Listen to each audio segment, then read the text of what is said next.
John Hanson. Everyone knows George Washington as the first president of the United States. However, some believe that another man should be considered the first president. On April 14, 1721, in Port Tobacco Village, Maryland, a man named John Hanson was born. Growing up, his family was always involved in office. He had relatives that were governors, a military secretary, founders, signer of the Declaration and Constitution, members of Congress, and senators. Hanson, like his relatives, got involved in office as well. In 1775, he was elected to the provincial legislature of Maryland. 2 years later, in 1777, John Hanson became a member of Congress. He was known as an extremely influential member. His time in Congress is where he distinguished himself as a brilliant administrator. In 1781, Hanson was elected president.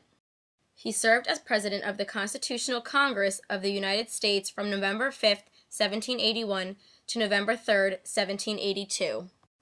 He isn't considered first president of the U.S. because he served under the Articles of Confederation.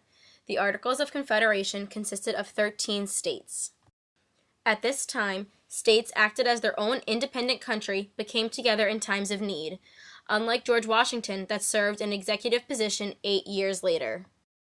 During Hanson's year as president, Congress was too weak and the states were too strong.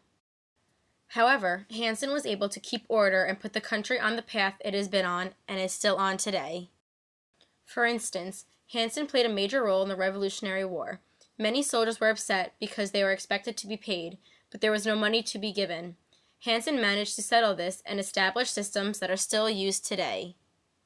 For instance, he established the Postal Office, the Great Seal of the U.S., which is still required by all presidents to use on all official documents, Secretary of War and Foreign Affairs Department, as well as the first Treasury Department.